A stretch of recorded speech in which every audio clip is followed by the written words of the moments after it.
Why am I here? So, I spent 36 years of my life in addiction, 33-time convicted felon, 28 and a half years of my life in prison. The first thing I would say is that I used to be part of the problem, the drug problem. In 2017, God revealed himself to me. I surrendered my life to Christ. I went back to prison for 2 years, 2.5 years. I came home from prison January 2020, and 3 months later, they found my sister dead in a hotel. Her and a guy was in there smoking fentanyl, and she lost her life. He didn't. A few months later, a couple of more friends of mine overdosed. Fast forward, I just started to see this thing called fentanyl, which really I just thought it was like heroin or whatever. And I just didn't know. And the more I was around it, the more I seen it up close. I am a co-founder of a ministry called Living Proof Ministries today. And so we go after people who community has given up on. We believe that to know a name and know a story is impactful. I think that when you know somebody's name, you can probably love that person no matter where they are in the world or in life. I'm real big on stopping at stores, talking to people, sharing the grace of God with them because I understand addiction. Again, 36 and a half years of my life. I started shooting dope when I was 13 years old. Fast forward 2023, actually 22, I've spent the last 4.5 years of my life dedicated to recovery ministry. I believe in getting with people from my past as a ex-drug dealer. A lot of my friends still deal drugs. They still get high. I never prayed that God would take my addiction away. I don't believe he does, but I prayed that God would give me the strength to face other people in addiction and not want to get high. And God's blessed me with the ability to not want to get high when I see it or I'm around it. 2022, I took a good friend of mine's son to Omaha, Nebraska to a program. He went up there. At the time, I found out he was struggling with fentanyl, opiates, pills. He went up there, done well, was still trying to smoke weed, got it dirty. They put him out of the program. He came back to Springfield, went back up there. January, I want to say 18th or 19th, we went back to Omaha. I spent the weekend with him. We drove back to Springfield from Omaha. I got a call at 3 o'clock in the morning. His mom said the police just left my house. They found him dead in the bathroom up there, overdose. Around July, another good friend of mine died, fentanyl overdose. She'd lay in her apartment for 3 or 4 days before anybody found her. About this time last year, August 21st, 2023, my very best friend, his name's on there, Derek Williams, came up missing. We had conversations. A girl that was in his life, she just started to had him shooting fentanyl. Said it was the hardest thing he'd ever done. He had went into a program over here called Broken Branches and was trying to get it right. At the time, he had custody of his daughter. You know, he was in a bad breakup. And so really what happened was exactly around this time, we started to print flyers. It was probably about August 27th or 28th. He came up missing on the 21st last year. It was a Wednesday, and what we was going to do was we was going to start hanging flyers. That Saturday, we was going to comb the neighborhood. His house was at a known drug house. His car was at a known drug house, and he wasn't there. One thing I can tell you about a drug addict is he's not leaving his car anywhere on foot. I promise you he's not. On August the 31st, I get a phone call. Stop hanging flyers. And I said, why, what's up? And they said, they just found a body. Derek was a guy who spent his life shooting methamphetamines. They had gotten him high, taken him out here on the west end of town and kicked him out in some tall grass. A guy come to work that morning and smelt the body. And that was August 31st. My cousin Paul Choate, which is really my fight against fentanyl has come about because of Rocky and Derek and my sister. A year ago, I put him out of my house knowing that he was getting high. I haven't used drugs myself since July 2017. But I needed him to be close to me so I could make sure he was okay, and I put him out. A week later, I get off work and I get a call that he was dead. This is probably...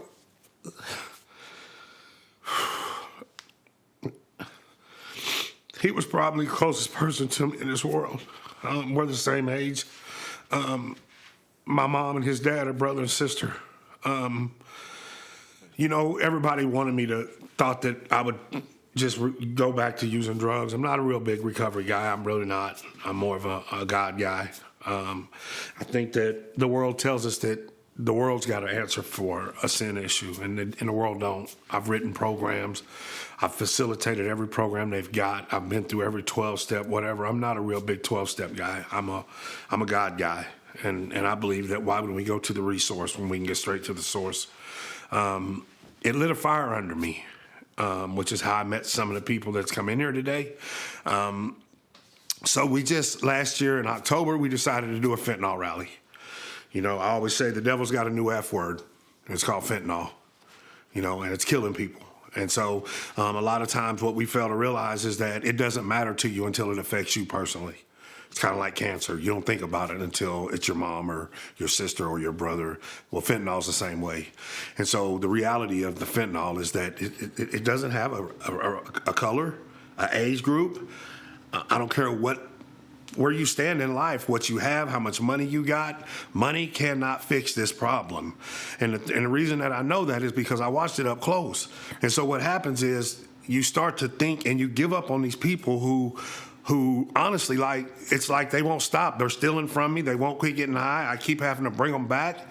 But what I failed to realize is that they didn't have a choice. They don't. I mean, imagine just waking up every morning in absolute pain. Women walking away from their children, men walking away from their families. This drug it doesn't care. And so over the last year, what we've done with our ministry is we have a fentanyl awareness. We do rallies all the time. We go to different places and preach. In the last 4.5 years, God's done amazing things in my life, but he's also given me the ability to be a voice. And so I have a lot of people that follow me in this city because they say if I can do it, anybody can do it. And so I always say, man, people don't always believe what they hear. They believe what they see. And so I continue this fight, and it's hard sometimes, and I want to give up. But when we think about the people that we love, if you was to lose them today, would you still want to turn your back on them? Because here's what happens is we give up on them, and when we give up on them, you've got two things. You've got abandonment, and you've got addiction. And I don't know about you, but for me, that shows a recipe for disaster because guess what? Nobody cares. So it doesn't matter what happens to me at this point. If I died, nobody's going to care anyway. They don't have to worry about me. But then we're left to pick up the pieces. And so we have to be that voice. And so we've got to also be that person that says, no matter what, I'm going to go out here in the streets and I'm going to go after this thing called addiction. And so it's not a choice. Once they become addicted to it, the only thing we can do is love them through it and hope that we can get them somewhere to get them off of it and get them some help because they're not recovering addicts. If you ever meet somebody that walks away from heroin and they're still breathing, they are survivors. They are not addicts. They are not recovering addicts. They're survivors. A couple times a year, I'll go to a recovery program, a 12-step program, and it always amazes me because it hasn't changed from 30 years ago. And when I say that it hasn't changed, here's what I mean. It's idolatry at its best, right? You've got a group of men and women, and you hear them do their testimony, and they say, man, I just don't know where I'd be without this group of people. And so my question afterwards is always, well, what if everybody in this group dies? Where does that leave you? Does that mean you go get high? Because this group of people's gone? But see, we serve a God who says, I will never leave you, I will never forsake you. And he says, keep my commandments on your heart and live them out. Walk them, talk them, teach them, put them on the walls of your house. I have purposely looked in people's houses that are believers, and you always find scripture on the wall. And to me, that's an amazing thing, because that's what we're commanded to do. And so how do you know what God's commanded you to do if you don't pick up your Bible and read it? You have to pick it up. You have to read it. And so for this week, I've just been busting my own self down. Like, I've got a good job. I work with good Christian men. I get to do this. I don't have to do this. I didn't have to come on here and say, hey, let's host this, Dana, and let's get this thing going. I don't have to do it. I get to do it. The church we're using, Passion Assembly, we get to do it. We don't have to do it, but he says I'm on board with that. And so what we get to do is we get to come in here and we get to do what? We get to tell somebody's story, and we get to share God's grace and mercy. Because we know where the answer lies. It doesn't lie in the world. The world can't fix this. So what happens when you go to these worldly resources, these programs and all this and that, and it disappears? What's that leave you with? Nothing. Nothing. But then there's God. And and these people are overdosing, and the first thing we say, man, I hope they're believers. I hope, and who knows? Like, your salvation between you and God, I don't know. I can't speak on it. But I know a lot of people, and they believe in God. But I know a whole bunch of Christians that are going to bust hell wide open.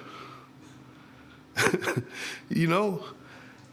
so at the end of the day, my pastor's been preaching a sermon on getting outside of the gate, exactly what you're doing. You can sit at home and do this all day long. Jesus died outside the gate. Moses went outside the camp. We're called to go outside to make a difference. And that's exactly what's going on here today, is we're going outside the camp and saying, hey, we've got a problem. Rocky didn't want to die.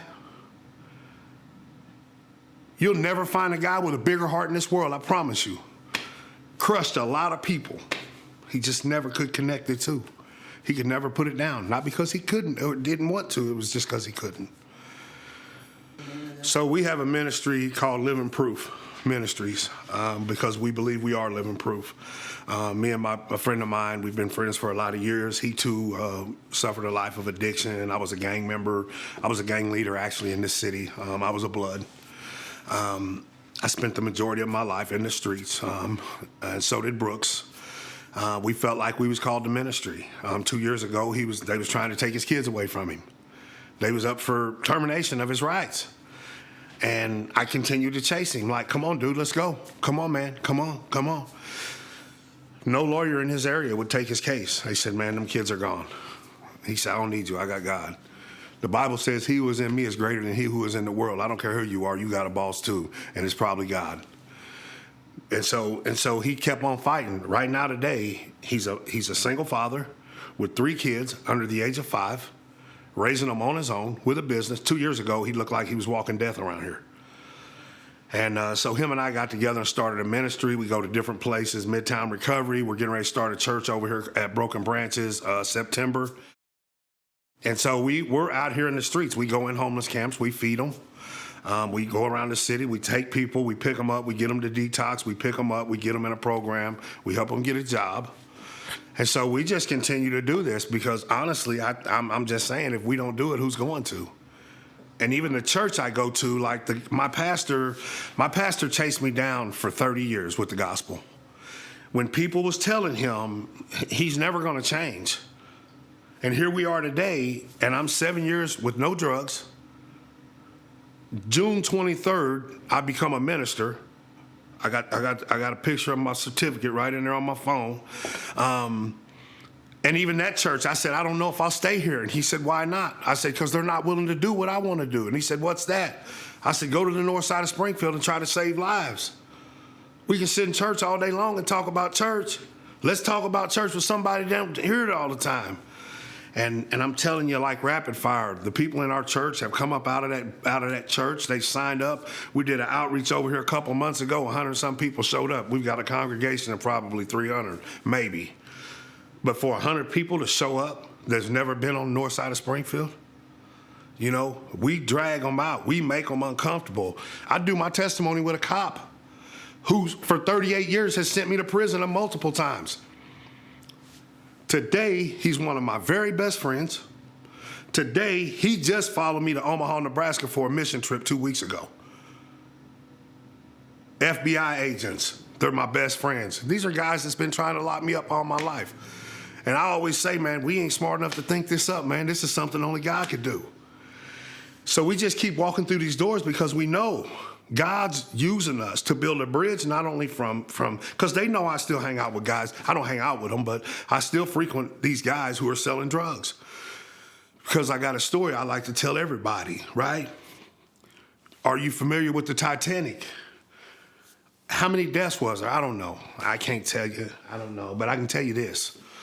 There was enough boats on there for everybody to get away. But what happened was what? They started getting half full and taking off. And just recently, my buddy was telling me there was one guy who went back. And he was beating on doors and he was saying, Jesus saves, Jesus saves, Jesus saves. And he lost his life while somebody else left in his boat. But see, the thing about it is, them boats got half full and nobody looked back. What type of man would I be to not look back? Because who better to talk to these guys I've been in the streets with all my life than me?